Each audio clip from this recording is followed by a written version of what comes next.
ලංකාවේ පෙනහළු පිළිකාව කියන එක වර්ධනය වෙමින් පවතිනවා. පිරිමි පුද්ගලයන්ගේ ප්‍රධානම පිළිකා සම්බන්ධයෙන් මරණ වලට සාධක බවට පෙනහළු පිළිකාව පත් වෙමින් පවතිනවා.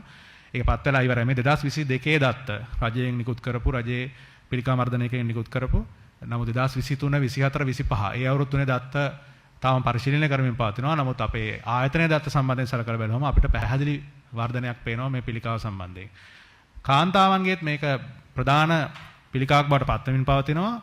සහ මේ ආසියානුකරයේම තියෙන ප්‍රශ්නයක් ඊටමත් අඩු වයසකදී දැන් අපි හෘද රෝග සම්බන්ධයෙන් කතා කරා. ඒ වගේම අඩු වයසකදී මේ පිළිකාව දැන් වාර්තා වෙමින් පවතිනවා. සාමාන්‍යයෙන් අපිට අවුරුදු 40 45 වගේ වයස් සීමාවන් වල පවතින දුම්පානය කවදාකවත් දුම්පානය පානය නොකරපු පුද්ගලයන්ගෙන් පවා පෙනහළු පිළිකාව වාර්තා වෙමින් පවතිනවා. ඒතර ඇයි මේ වගේ දේවල් වාර්තා වෙන්නේ කියන එකට විවිධාකාර රටවල පරීක්ෂණ සමීක්ෂණ කරමින් පවතිනවා. ඒ වගේම තමයි අපේ රටේ සම්බන්ධයෙන් ඒ වගේ දත්ත සමීක්ෂණ කරමින් පවතිනවා. අපිට ඒක සාධක ඒවට කියන්නේ মালටි ෆැක්ටෝරියල් විවිධාකාර හේතු සාධක හින්දා එක වෙන්න පුළුවන්. එකක් තමයි පරිසර දූෂණය. වායු දූෂක කාරක දැන් Taman දුම්පානය නොකරන්නෙක් වුණත් පරිසරයේ වායු දූෂක කාරක අඩංගු වෙනකොට ඒ වායු දූෂක කාරක වලින් පෙනහළු පිළිකාව හැදීමේ අවදානමක් තියෙනවා. ඒකට කොටස් දෙකකට බෙදෙනවා. එකක් තමයි පරිසරයේ වායු දූෂක කාරක සහ අපගේ ගෙවල් වල සිදුවෙනා ගෘහස්ත වායු දූෂණය. ගෘහස්ත වායු දූෂණය කියලා කියන්නේ සමහරට අපි ඒක එච්චර සලකන්නේ නැහැ. ඒකට දත්ත සමීක්ෂණ වාර්තා තියෙනවා. යම්කිසි පුද්ගලයෙක් තමන්ගේ නිවසේ අපි පාවිච්චි කරන අපි හිතමු උයන්න පාවිච්චි කරන භූමි තෙල්ද දුම් යන යම්කිසි ඉන්ධනයක් පාවිච්චි කරනවා නම් තමන්ගේ උයන පියන කටයුතු වලට ගෙදර ඇතුළේ දුම එකතු වෙන ප්‍රමාණය වැඩි. ඊට අමතරව අපි දන්නේ නැහැ මදුරු කොයිල් හඳුන් කුරු වගේ කට්ට කොමංජල් පත්තු කරනවා. අපි දල වශයෙන් ගත්තොත් ගෙදරක් ඇතුළේ දුම් එන සාධක ගොඩක් තියෙනවා අපේ ලංකාව තුළ. එතකොට යම්කිසි පුද්ගලයෙක් සමහරට ඉන්න පුළුවන් ඒ පුද්ගලයා දුම්පානය කරන්නේත් නැහැ.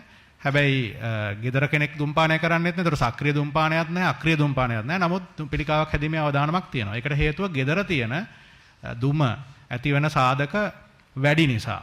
ලංකාවේ අපිට හිතෙන එක සාධකයක් ඒක.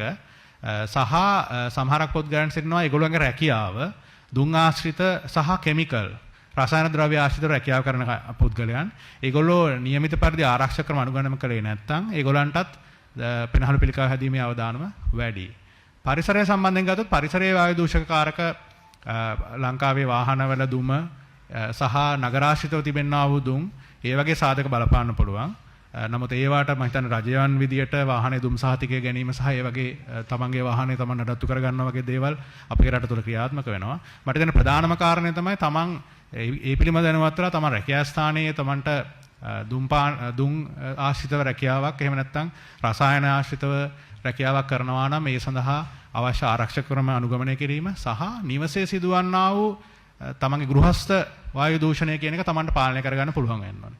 ඒ අපිට පෙනහළු පිළිකා අපිට වාර්තා වෙන්නේ ඊටමත් අවසන් අවස්ථාවේදී රෝගීන් ඒක පිළිකාව වර්ධනය වුණාට පස්සේ. ඒ නිසා යම්කිසි පුද්ගලෙක් සිටිනවා නම් කල්පවදන කැස්සක් තියෙන සති දෙකකට වඩා ලේ යනවා නම් කහිනකොට අසාමාන්‍ය විදිහට හුස්ම ගැනීමේ අපහසුතාවයක් තියෙනවා නම් එවන් පුද්ගලයෙක් අපි කියනවා ළඟම තියෙන ලය චිකිත්සාගාරය. මොකද රටේ හැමෝටම වැලිසර රෝහලට එන්න බෑ.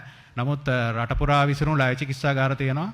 ඒ වගේ සිටිනවා පෙනහළු සම්බන්ධ විශේෂඥ වෛද්‍යවරුන්, ඒ කියන්නේ චෙස් ෆිසිෂියන්ලා. ඔවුන් සම්බන්ධයෙන් වත් යොමු වෙලා අවශ්‍ය පරීක්ෂණ කරගන්න. එතකොට අවශ්‍ය පුද්ගලයන්ට වැලිසරට ඇවිල්ලා ඒ අවශ්‍ය ප්‍රතිකාර කරගන්න පුළුවන්. ඇස් වෙන හැමෝටම පිළිකාවක් නැහැ. ඒ හැමෝගෙම CT පරීක්ෂණ කරන්න අවශ්‍යත් නැහැ. ඒ නිසා තමයි මම කිව්වේ කල්පවදන කැස්සක් තිබෙනවා නම් සති දෙකකට වඩා සහ කැස්ස සමග පිටවීම සොසන අපහසුතාව තියෙන පුද්ගලයන් ළඟම තියෙන තමාගේ පවුලේ වෛද්‍යවරයා හරහා ගත්ත ප්‍රතිකාර වලින් සුව වෙන්නේ නැත්නම් චෙස් ෆිසිෂියන් කෙනෙකුට යොමු වීම හෝ උරස්කුර ශල්‍ය වෛද්‍යවරයෙක් හරහා ඒ පිළිබඳ උපදෙස් ගත යුතුයි කියන එක මතේ තමයි අපි ඉන්නේ.